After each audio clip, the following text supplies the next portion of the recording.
Vous écoutez l'épisode 50 du podcast La boîte à outils des parents, l'hypersensibilité.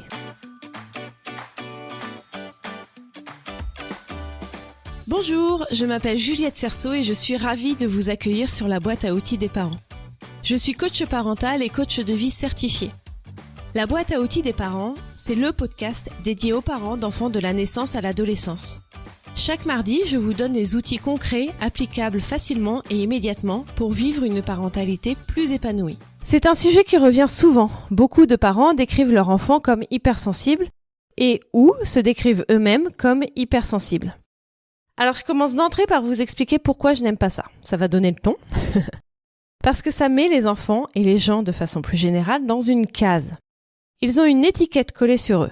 Et je n'aime pas ça. Si vous avez écouté l'épisode 7 consacré aux étiquettes, vous savez pourquoi. Parce que ça enferme les enfants dans un rôle qu'ils ont choisi, ou pas d'ailleurs, mais ça les enferme. Ça met l'enfant dans une case d'hypersensible. Et il est toujours très difficile de sortir d'une case ou de décoller une étiquette. Je trouve que ça excuse son comportement aussi. Par exemple, il fait ça parce qu'il est hypersensible. Donc, par exemple, l'enfant fait une colère, part bouder dans son coin, s'agace d'une situation de façon démesurée. Oui, c'est à cause de son hypersensibilité.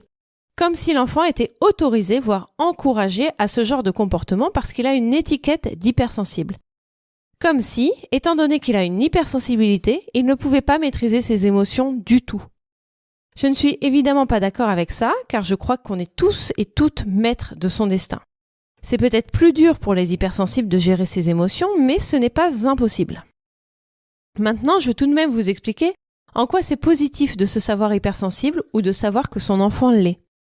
Parce que ça explique beaucoup de choses, de comportements, de réactions, d'attitudes.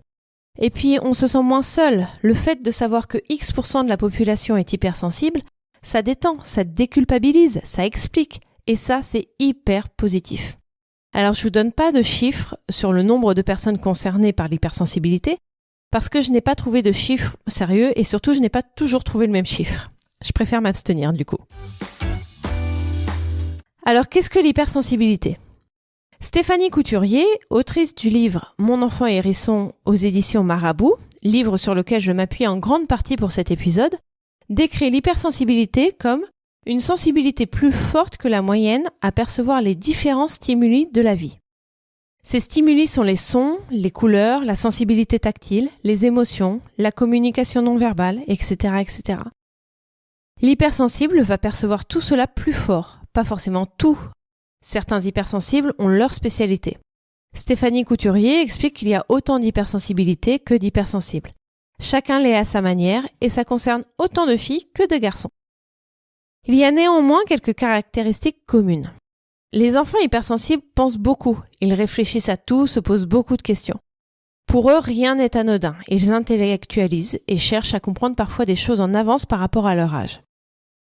Ils sont beaucoup dans l'émotion et ressentent des nuances d'émotions subtiles même s'ils n'arrivent pas à mettre un mot dessus.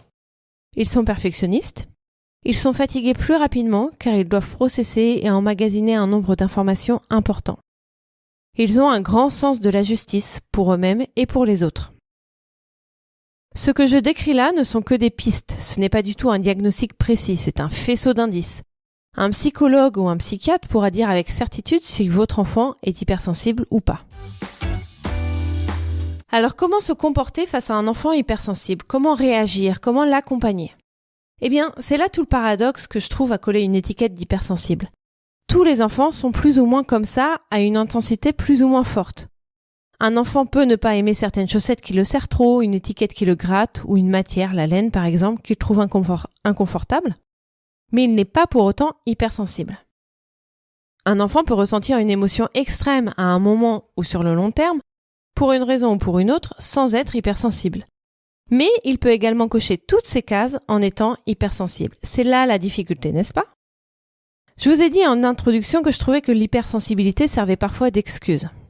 Je vous donne un exemple. Dans un parc d'attractions dans lequel j'accompagnais mes enfants, mon fils s'est fait embêter par un autre enfant qui ne voulait pas que mon fils fasse ce qu'il était en train de faire. Et mon fils, l'ignorant superbement, a continué sa vie. Cet enfant s'est mis dans une colère noire. Sa mère est venue le chercher et a demandé des explications à mon fils. Je suis donc arrivée aussi, on discute en essayant de se comprendre malgré le volume sonore de son enfant. On trouve une explication, il n'y a aucun problème par rapport à ça. Mon fils retourne vivre sa vie, et avant qu'on se sépare avec cette autre maman, elle me dit d'un air entendu « Il est hypersensible ». Bon, déjà, elle cherche à justifier auprès de moi le comportement de son enfant alors que je n'attends pas de justification quelconque, mais elle se croit obligée de le faire. Comme quoi, le regard des autres. Mais surtout, l'explication à la colère de son enfant, c'est son hypersensibilité. Comme si il est hypersensible, donc fatalement colérique. Non, je ne suis pas du tout d'accord avec ça. Il faut lui apprendre à gérer ses émotions, à gérer sa colère à cet enfant. Elle ne lui rend pas service en excusant son comportement ainsi. Peut-être qu'elle le croit hypersensible, peut-être même comme si elle posait un diagnostic, ok, soit. Mais il ne faut pas pour autant le laisser comme ça, se débrouiller tout seul avec ses émotions et tout ce qu'il peut vivre en étant hypersensible. Il faut l'accompagner. S'il n'aime pas une paire de chaussettes, il faut essayer de comprendre pourquoi et lui proposer une autre paire. Si une étiquette le gratte, il faut la couper. S'il se laisse emporter par ses émotions, il faut lui apprendre à les gérer. Pour cela, je vous rappelle que j'ai élaboré une liste d'émotions qui permet de nommer précisément l'émotion ressentie, qui est la première étape à une bonne gestion des émotions, comme je l'explique dans l'épisode 4, l'accueil des émotions. Bref, comment se comporter avec un enfant hypersensible, comme avec tous les enfants, qu'ils soient hypersensibles ou non. Il faut se montrer attentionné, essayer de les comprendre, de se mettre à leur place, de répondre à leurs demandes et à leurs besoins, qu'ils soient intellectuels ou physiques, etc., etc. Je ne dis pas que l'hypersensibilité est une invention, qu'elle n'existe pas. Je ne nie pas son existence, pas du tout. Encore une fois, il y a de grands effets positifs à se dire hypersensible ou à reconnaître son enfant comme hypersensible. Mais ce que je ne veux pas, c'est que ça serve d'explication, d'excuse à tout. Un enfant hypersensible, c'est sûrement un enfant qui va être un peu plus difficile pour vous, parents. Mais gardez en tête que ça sera plus difficile aussi pour lui de trouver sa place, du sens à ce qu'il fait, des explications à ce qui l'entoure. Alors, en un mot commençant, soyez bienveillant avec votre enfant, hypersensible ou pas. Merci d'avoir écouté cet épisode. Vous retrouverez toutes les notions utiles sur le site internet BAO comme boîte à outils, baodesparents.com. Et vous pouvez vous inscrire à la newsletter pour être notifié chaque semaine des nouveaux épisodes et pour télécharger les guides gratuits. Il y en a un nouveau, c'est le guide pour passer des vacances sereines en famille. Vous bénéficierez aussi des 5 règles pour arrêter de crier sur ses enfants et de la liste des émotions. Vous pouvez me retrouver sur Instagram sous le nom BAO des parents et sur Facebook sur la page La boîte à outils des parents. Je suis aussi sur LinkedIn sous le nom Juliette Cerceau et sur YouTube vous trouverez ma chaîne à mon nom Juliette Cerceau. Si vous avez aimé cet épisode, faites-le moi savoir en mettant 5 étoiles sur Apple Podcast et Spotify. Vous pouvez aussi rédiger un avis sur Apple Podcast. C'est le meilleur moyen de me soutenir et de permettre à d'autres auditeurs et auditrices de retrouver ce podcast plus facilement. Et si vous voulez que je vous accompagne de façon individuelle et personnalisée, je vous invite à visiter mon site internet et à réserver votre rendez-vous découverte gratuit et sans engagement. À mardi prochain!